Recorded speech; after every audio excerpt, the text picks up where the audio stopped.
Et c'est parti pour un voyage dans le temps. Durant 2h30, Jean-Yves et les autres bénévoles vont entraîner les voyageurs sur les chemins de l'histoire. Tandis que les touristes découvrent les paysages au rythme du train à vapeur, les mécaniciens sont déjà en pleine action. Le charbon flambe et après 11 km d'effort, le train arrive enfin en gare des Herbiers. L'heure est donc au ravitaillement évidemment pour les touristes, mais aussi pour la machine. Les bénévoles n'ont donc que quelques minutes pour remplir le réservoir d'eau, huiler et vérifier l'état des pièces. Les bénévoles ont donc plusieurs casquettes.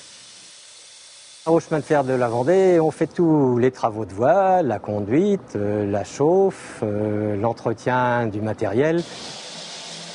Et tandis que les voyageurs se pressent pour continuer le voyage sur le chemin du train à vapeur, Jean-Yves doit aussi gérer la sécurité au passage à niveau.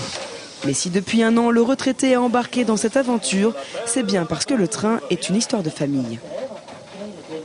Ça a commencé très tôt puisque mon père était mécanicien et à 8 ans il a commencé à me faire monter sur les locomotives à vapeur.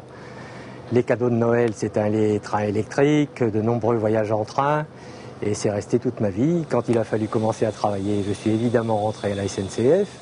Après 32 ans de vie professionnelle, c'était donc une évidence pour Jean-Yves de continuer le voyage avec le train à vapeur. Et quand on est passionné, on aime aussi partager. Cette passion-là est partagée aussi par les gens qui font le voyage. Le meilleur moment du voyage, en fait, c'est un peu l'arrivée quand tous les gens viennent avec un grand sourire me dire « Ah, c'était bien !» Alors, quelle est la plus belle récompense? Celle d'avoir réussi à remonter le temps même sous 50 degrés à côté du charbon?